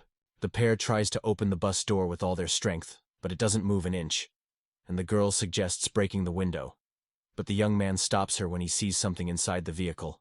To their surprise, the bus key is in the ignition, ready to be used. With his makeshift spear, he prepares to break the glass of the bus door, and the young man grits his teeth with determination as he prepares for the final blow. Using all his strength, he manages to break the door's glass and create a way through. The girl gets on the bus first, and the young man follows her right after into the vehicle. And seeing the zombies approaching, the girl yells for the assistant manager to hurry. Once inside the bus, Jin-Seong tries to close the door to block the monsters from entering. He struggles to hold the door, but fears the zombies will manage to get into the vehicle while outside a horde of zombies rapidly approaches the bus, trying to invade it. Sitting in the driver's seat, he tries to start the bus, but the vehicle doesn't respond, and realizing the door won't hold, he decides he needs to block the entrance somehow. The girl understands the plan and runs to help hold the bus door. The pair struggles to hold the door while she begs for the plan to work, and the bus wheels spin in the snow, but the vehicle can't get out of place. So the pair grows worried as they realize the bus is stuck in the snow and won't move. The girl looks at the door in desperation as she pleads for the bus to work. And the young man also becomes desperate, breaking into a cold sweat over their dangerous situation. The young woman yells that the zombies are coming, and the young man wonders why the bus isn't working. A zombie tries to get on the bus, while the pair begs for the engine to finally start, and the young man yells at the monster to get out and attacks it through the door with his makeshift weapon. With a strong blow, he pushes the creature away, buying them precious time to escape. The pair remains desperate and tense, trying to get the bus moving to escape, and with his eyes fixed on the road, the protagonist concentrates on starting the vehicle's engine. He then stomps on the accelerator with all his might to try to get the bus to move. Suddenly, the bus lurches forward, and the girl loses her balance, falling to the floor. The young man asks if she's okay, and the girl quickly gets up, confirming that she is. He then tells her to hold on tight because the situation is still dangerous. Finally, the bus starts to move, and they manage to escape from the horde of monsters, as the vehicle slides through the snow and passes a building just as the sun begins to rise. Relieved, the young man continues to drive carefully so as not to lose control of the bus, keeping his foot on the accelerator to gain distance from the zombies left behind. And so the green bus continues on its way through the snow-covered city streets, until suddenly, he realizes the road is frozen and becomes worried about the danger. The young man tries to use the handbrake, but the bus starts to skid out of control, and its side mirror hits a pole, sending sparks flying from the impact. Inside the bus, the girl looks on in fear and braces for a possible hard crash, shutting her eyes tightly and gritting her teeth as she expects the worst to happen next, until the bus finally comes to a stop sideways in the middle of the street after skidding on the ice. The girl breathes a sigh of relief inside the bus and holds on tight to the metal bar, while the young man says they managed to block the door and have solved the immediate problem. But remembering the monsters outside, the pair wonders what to do now that they're trapped, as the zombies continue to pound on the bus windows without stopping for a second. He comments that they need something to draw the monsters' attention away from there, and the girl warns that more zombies are coming and he fears the bus might tip over. Monster hands cover the window and he thinks it's ridiculous to end up like this, becoming desperate and wondering how they came so far only to fail now. Suddenly, a shopping cart flies out of a store and crashes hard into a car, and the loud noise of the crash gets the attention of all the nearby zombies. So the horde of monsters then turns and runs toward the sound, abandoning the bus. The young woman falls to the bus floor and looks back with a relieved expression on her face, saying they survived. And the young man agrees it was a very close call as Jin-Seong looks out the window with a thoughtful and slightly intrigued expression. The girl says some zombies stayed behind but they should fall, and he asks if she saw the location. She points to a building and says the object seems to have fallen from up there, estimating it was thrown from the second or third floor of that building, before wondering who could have done that. And the young man says he's not sure. The young woman suggests it could be a survivor with some humanity left, and becomes hopeful until suddenly, she excitedly points at something and yells that she found something there. And looking out the window, the pair sees a person waving from a building and realize they were helped. The young man thinks it's a woman because of the hair, and she notices the person's binoculars. Surprised, he asks if it's true, and the young woman looks more closely at the mysterious figure who, with the binoculars, observes the pair of survivors from a distance, and through the lens, shows a phone with a thank you message written on the screen. And after showing the message, the person lowers the binoculars and continues to watch the pair. The young man says the person is giving a thumbs up and that there's still humanity left, and the girl agrees, saying it would be sad to think all survivors are looters. He says he ate all the food before meeting her, and she is surprised by the revelation. The young woman laughs at the situation and jokes about who would have thought they would get a frying pan, then suggests there must be ramen at the logistics warehouse where they are heading. The young man agrees and they decide to eat ramen as soon as they reach their final destination. Later, Jin-Seong wakes up and feels the intense cold inside the park bus where the pair seems to be shivering from the cold, wrapped in blankets to get a little warm. He asks if she's okay, and the girl asks if he's awake, looking sick. And the young man notices her face is pale, and suddenly he sneezes from the cold, thinking he's not well, and that the bus didn't protect them from the cold as he had hoped. The young man says she woke up because of the cold, and she agrees, but says she's fine. He holds her hand to warm it up a little, and realizes how cold she is, noticing her lips are bluish and that she's shivering a lot, but so is he. So he says they need to get warm or they won't be able to move, and she suggests a fire. The young man is silent for a moment and seems to be thinking of a solution for the cold, before he then gets up and decides to make a fire. But the girl asks if it will be right there, saying they could suffocate from the smoke, and he explains they need a hole. But breaking the window would make too much noise and attract the monsters into the bus. So the pair then looks up at the bus ceiling and seems to have the same idea at the same time. Using their spears, they manage to make a hole in the bus ceiling for the smoke, and the girl celebrates excitedly, saying they managed to make the hole they needed, while the young man praises the work and suggests making 3 more holes to ensure ventilation. So the smoke begins to escape through the holes in the ceiling as the snow continues to fall outside while they are sitting around the fire, warming up, and he comments that the paper was useful. The girl calls the assistant manager and approaches him with something to show, showing a post on her phone and asking what he thinks of what she found online. The post is from the person who helped them, and she asks if she can join their group. The young man decides to check and takes the phone to reply to the person's message, sending a message asking which building the mysterious person is in. And the person replies that they are in a building with a convenience store on the 1st floor and, to confirm their identity, asks them to state the model of the car in front.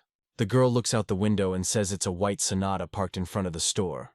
The person confirms the answer is correct and asks to join them on their journey. And holding the phone, he wonders what to do now with the mysterious person's request. Meanwhile, in the survivor community, someone reports that they opened a window to look outside. The person was terrified when they saw a zombie on the wall and threw everything they had to knock it down. The creature was clinging to the window, trying to get in, while the guy hurled objects at it. Scared, he wonders if the monsters can now do parkour or are some kind of mutant. It turns out the zombie was the director of a climbing gym and used his old skills. The clock shows 8:56 in the morning, and we see the building where the survivor is. Inside the bus, the pair prepares to leave and meet the person who helped them earlier. The girl then asks the manager what he thinks about the post on mutant zombies they saw. The young man says he was already expecting it, and the girl gets curious, asking how he knew. He remembers that the 5th floor window was broken, and that the zombies had climbed up the wall. Walking down the street, they observe the zombies, and the girl understands how they got up there. The young man says they are getting close, and the pair continues walking with great care.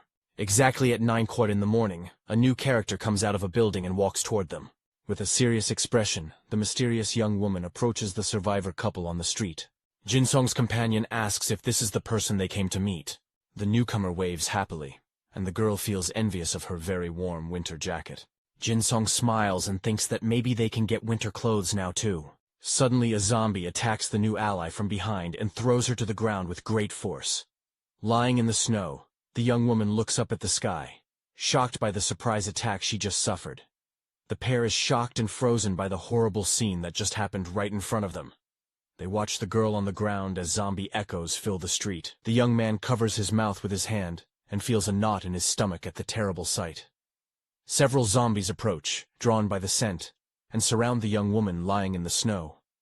Jin-Seong realizes that if they stay there, they will also be in danger of being caught. With regret, he decides they need to leave and leave the new ally behind.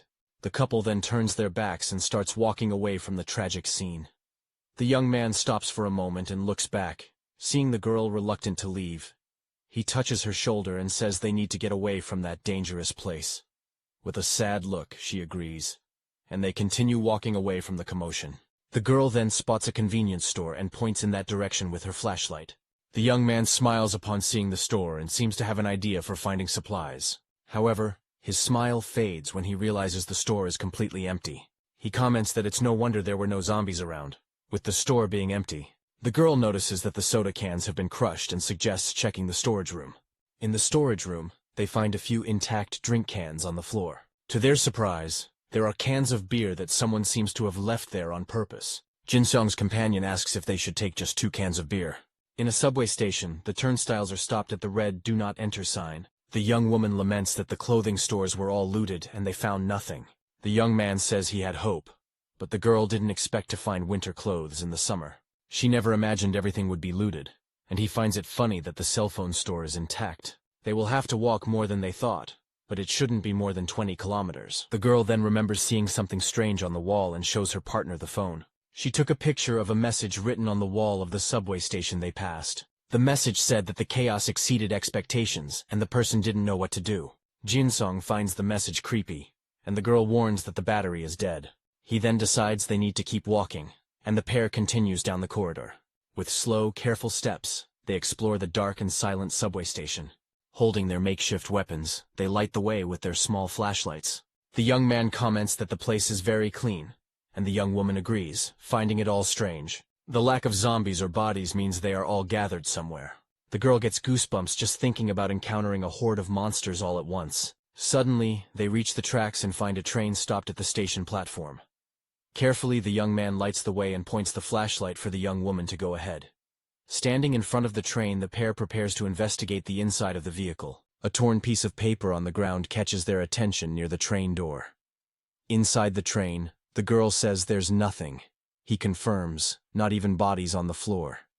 Suddenly, the girl spots something strange and asks what that object on the seat is. The young man gets closer to see better, and the young woman opens the mysterious wooden box, finding a very sharp and shiny kitchen knife inside. The young man thinks the range is short, but the sharp blade could be very useful for them.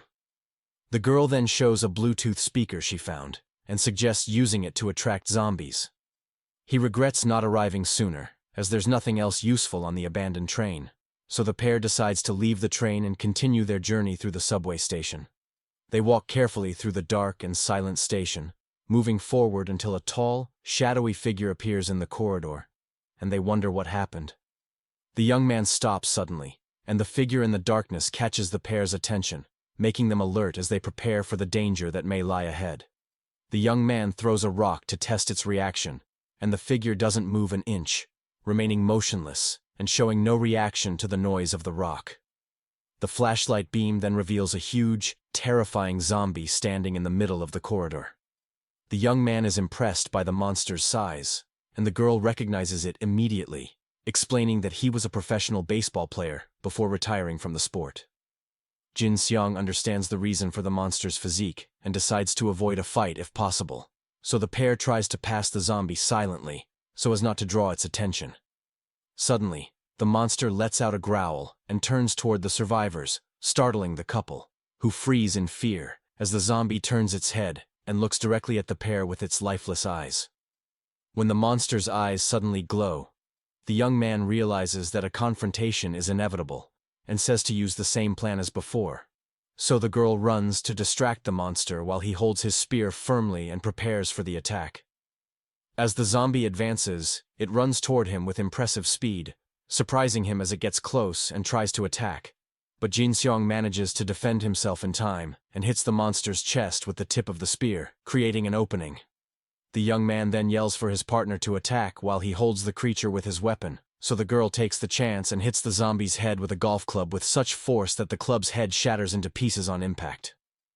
The girl is shocked to see her weapon broke and looks at the remaining piece, but even with the blow to the head, the zombie remains standing and turns to attack the young woman, moving quickly toward her with glowing red eyes.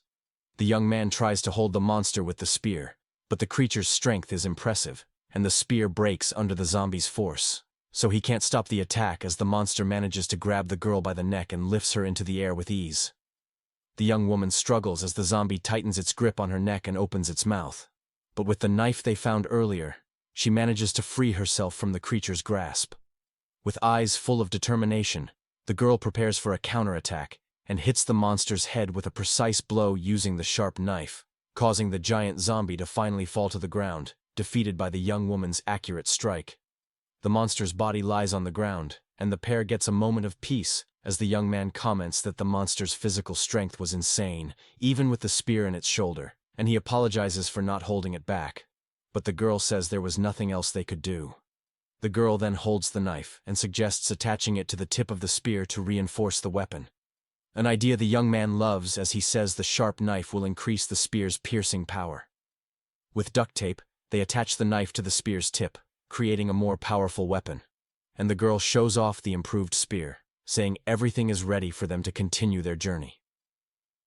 After fixing the weapon and resting, they decide to move on through the station, passing through Damoon Station as the girl complains about not finding anything useful on the trains. Walking along the platform, the pair approaches the next station, called Sundong, when suddenly a loud explosion echoes through the dark tunnel ahead of them.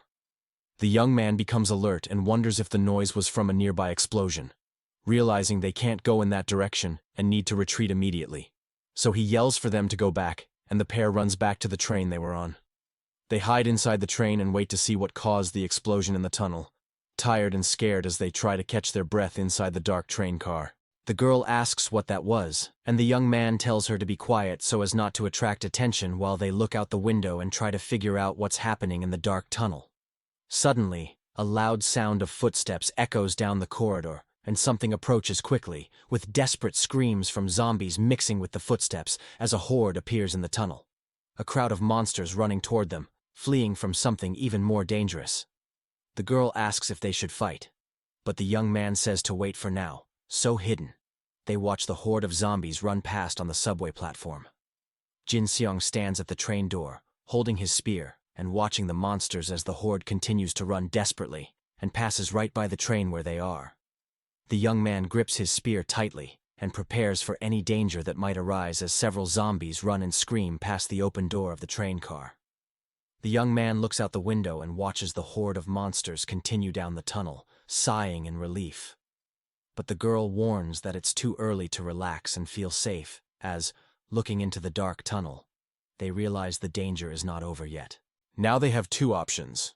Either go to the station full of zombies that have calmed down, or head in the direction of the explosion into an unknown and dangerous place. The girl then suggests they just hide and wait for the danger to pass them by. He finds the idea too risky, as the monsters might not pass by as they did before. The slow-walking zombies might catch their scent and discover their hiding spot. The pair falls silent and thinks about what the best decision would be now.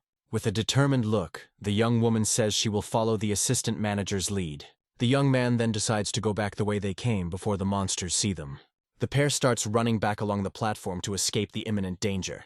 Some zombies that were left behind begin to notice the survivors' presence. Jin-Seong runs as fast as he can and thinks they are just a little way from escaping. The young man warns that they need to climb up quickly to escape the approaching zombies. He realizes they are already in Section 3, and the monsters are getting closer. The girl grabs something from her bag as the pair prepares for the difficult climb. Sitting on the edge of the platform, the young man waits for his partner to get ready to climb. She asks where the zombies are, and he says that if they don't make any mistakes, they can escape. He then extends his hand to help her climb up to the upper platform safely. The young woman takes his hand, and he pulls her up forcefully, complaining about the slippery sweat. With sweaty hands, he holds her hand tightly so as not to let her fall in the darkness.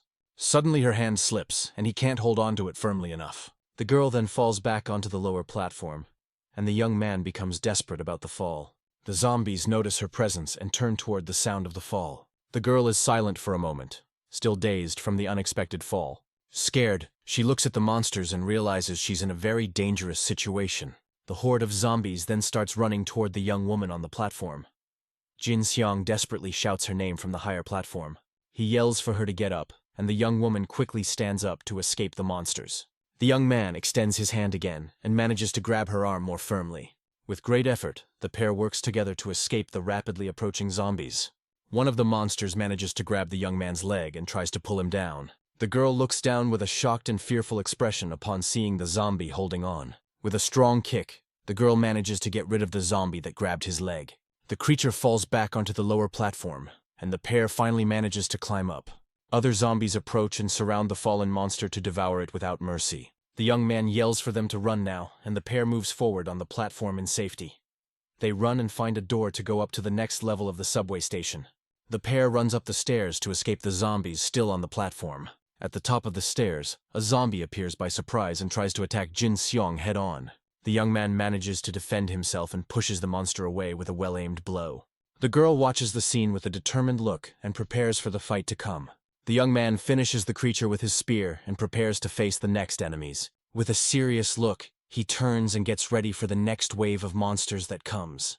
The pair then advances and attacks the zombies coming up the stairs to surprise them. One of the monsters screams in pain as it's hit by the survivors with their weapons. The silhouette of a zombie is pierced by Jin-Seong's sharp spear in a precise strike. The girl prepares to attack with her weapon and shows her skill in hand-to-hand combat. A monster screams in pain and agony as it's hit hard by the young woman's spear. Another zombie screams desperately as the pair continues to fight for survival. The young man dodges an attack and prepares for a counterattack against the monster.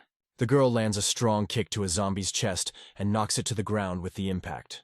With her spear, she prepares to deliver the final blow and finish off the creature for good. After a long fight, the pair finally manages to get into a safe room in the station. Tired and injured, they sit on the floor to catch their breath and rest for a bit. The young man says that was a close call, and the girl agrees, taking a deep breath of relief. He asks how it is outside, and she says she can't see any zombies nearby. The young man then sits on the floor and takes a deep breath, feeling the relief of being alive. Suddenly, he remembers something and asks about her leg with concern. The girl looks at her boot and sees bloodstains but doesn't understand what happened. She gets scared, thinking she might have been bitten, but tries to calm down and deny it.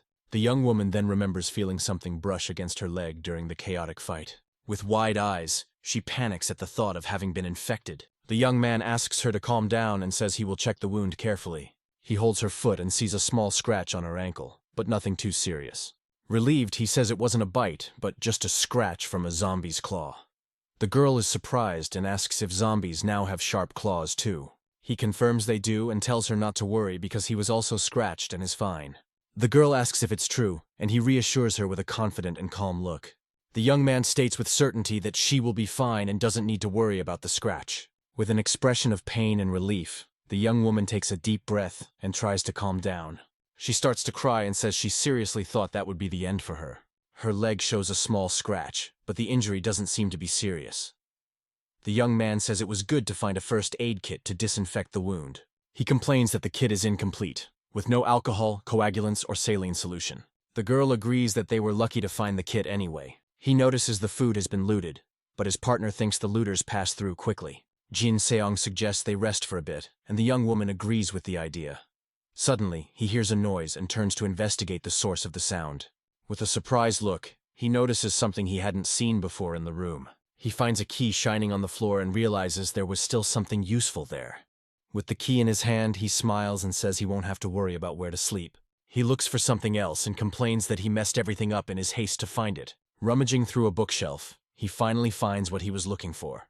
With a victorious smile, he locates the subway station's logbook. Flipping through it, he finds important notes about the station's routine. He discovers a locker password written in the logbook and celebrates the discovery. The young man then goes to the locker and prepares to open it with the password he found. He turns the lock and manages to open it to his companion's surprise. The girl asks if he knew what he was doing, and he confirms with a smile. With wide eyes, she is shocked and can't believe what she's seeing. She then asks how he knew all that and is very curious to find out. Jin-Seong then reveals that he used to work in the subway before the apocalypse. He explains that he learned that the codes for the safes are always in the logbook.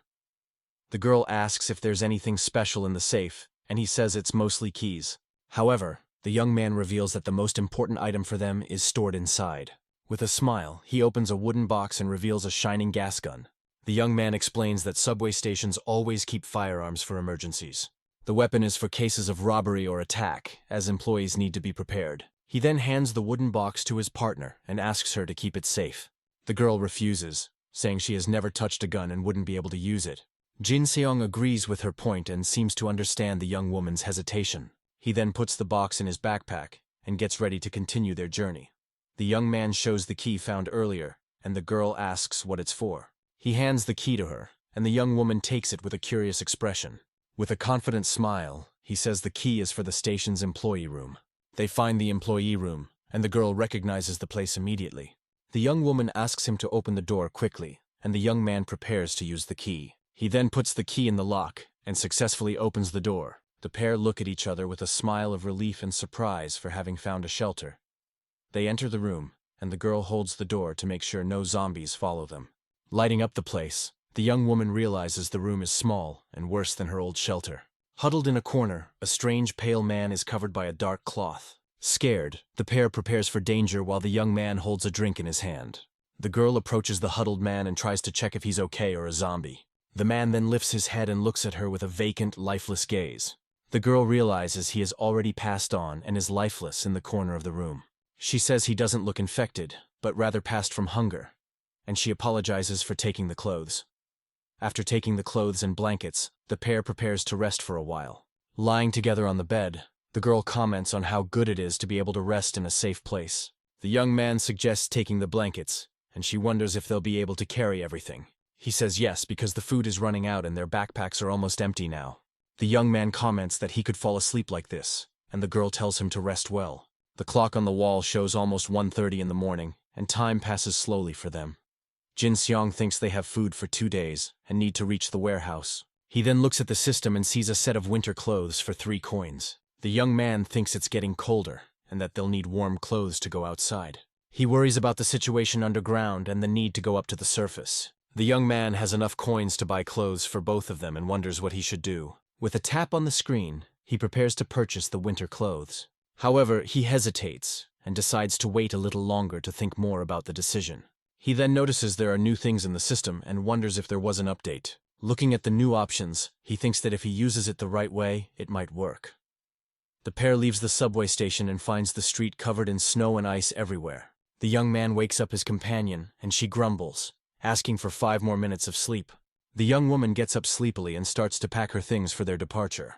With a yawn, she gets ready to leave, and the young man warns that they need to move. In the subway tunnel, they find an overturned vehicle blocking the passage on the tracks. Jin-Seong thinks someone put the vehicle there on purpose to block the way. The girl offers to check the situation up close and climbs onto the vehicle carefully. She puts something in her mouth and looks over the vehicle to see what's on the other side. With wide eyes, she is shocked to see what's on the other side of the blockade. A huge horde of zombies is gathered there, trapped by the overturned vehicle. The young woman quickly climbs down and is confused, not knowing what to do with so many monsters. Scared, she says there are dozens or even hundreds of zombies trapped on the other side. The young man suggests they try the other side of the tunnel to see if there's a way through. The pair then runs to the other side of the station in search of a safe exit. They realize that this is the only subway line to their destination and are left with no options. The only way out is to go back to the surface, but the strong wind outside is a big problem. The young man says they can't hesitate and that they need a way to mask their scent. He suggests searching again for something useful they might have left behind. The girl goes ahead, and they start searching the station once more. Jin-Seong then stops for a moment and seems to have an idea to solve the problem. The young man opens the system and looks at the screen with a serious, focused expression. He finds an item called Explorer that allows him to buy hidden items in the shop. Jin-Seong then decides to buy the item to see if he can find anything useful. With a tap on the screen, the item appears, and he understands how the system works. He then starts looking for something specific and types in the search bar. The young man wonders if it's possible to find a vaccine for the zombie infection. Hopeful, he types the word vaccine in the search and waits for the result. Unfortunately, the system finds no results for his search. He tries other words like antibodies and virus vaccine, but nothing works. No results are found, and the Explorer item is not consumed by the system. Disappointed, the young man sighs but thinks it was worth a shot anyway. He then decides to look for a deodorizer to mask their scent. To his surprise, the system finds a deodorizer that lasts for 90 minutes. However, the item costs 1 coin, and he finds the price a bit expensive. He calculates that they will need at least 3 deodorizers each for the journey. The young man complains that he had just saved up some coins, and now he's going to spend them all. After the purchase, he is left with only 1 coin remaining in his system account. The girl is surprised to see the deodorizers and asks where he found them. She holds one of the bottles and wonders if the product will actually work against the zombies. Jin-Seong suggests they try it, and in the worst-case scenario, they'll go back to the station. The pair sprays the deodorizer and gets ready to leave the subway station. He asks if she's ready, and the girl confirms with a determined expression. They then leave the station and face the snow-covered street and the strong wind. A street sign points the way to Udong, the pair's final destination. The young man warns that they should go slowly as they could encounter zombies at any moment. The strong wind blows, and the young man covers his face with his arm to stay warm. The girl then spots a zombie and warns the assistant manager to be on alert. A lone female zombie walks through the snow and passes near the pair of survivors. The pair wonders if the deodorizer is really working as expected. The creature passes them by without noticing their presence and continues walking down the street. They are shocked to realize the zombie didn't notice them and wonder why. The zombie turns for a moment, but doesn't seem to smell the survivors. The monster then moves away and continues on its path, leaving the pair in safety. Relieved, the girl smiles and says the deodorizer really works very well. The young man agrees and tells her to stay strong and keep going on their journey. They then spot a gun shop that is still intact in the middle of the city. Jin-Seong decides it's better not to risk it, as whoever is inside will be armed. A street sign shows the direction to a cafe and a food alley nearby. Finally, they spot Soyu Station and realize they are close to their destination. The young man regrets that he expected to be in Udong by now, but their progress was slower. The pair decides to find a place to spend the night and splits up to search. The girl observes that there aren't many places without broken windows to take shelter in. The young man tries to open a door but realizes it's locked from the inside. Looking through the window, he sees the silhouette of people inside the building and backs away. He decides that's not a good place and continues to look for a safe shelter. The pair walks through the deep snow, and the intense cold starts to affect both of them. Jin-Seong asks if his partner found anything, but she says it's been difficult. They need a place without zombies but secure enough to keep them out. The young man then calls the young woman's attention to a staircase he found. He suggests they try climbing it to see if they can find a safe place on the upper floor. The pair goes up the stairs and explores the upper floor carefully, trying not to make noise. The girl says the place looks clean with no zombies nearby to threaten them. She then tries to open a door but realizes it's also locked from the inside. The young woman looks at the locked door and gets frustrated with her bad luck. She suggests breaking the door, but he says the sound of the glass will attract the monsters. Suddenly, Jin-Seong asks her to wait and seems to have another idea. He says there might be another way in, and the girl follows him up the stairs. The young man then approaches a mailbox on the wall and observes it carefully. He clenches his fist with determination and thinks there must be a key inside. With a focused look, he prepares to open the mailbox and search for the key. With a victorious smile, the young man shows the key he found in the mailbox. The girl is shocked and celebrates the luck they had in finding the key. She asks how he knew, and the young man explains that the cafe stays open late. With the key in hand, he prepares to open the key door and find shelter. He explains that the employees hide a spare key to avoid shift mix-ups. Inside the cafe, they find several bags of flour stacked in a corner. The young woman is surprised to see the flour and eggs and notices that everything is intact. The young man decides to leave the flour for later, as it's too heavy to carry now. The girl suggests hiding the flour, and the young man agrees with her great idea. He smiles and thinks they were very lucky to find that place to spend the night. The young man also found a portable charger and a wristwatch in the location. They hope to reach the warehouse the next day, as they only have 4 chocolate bars left. The girl worries about the possibility of finding other people at the warehouse. Jin-Seong suggests creating a code word in case one of them gets into danger. His partner looks thoughtful and tries to come up with the best code word to use. With a bright look, the young woman seems to have an idea for their secret word. She then suggests a code based on the type of weapon the enemy is using.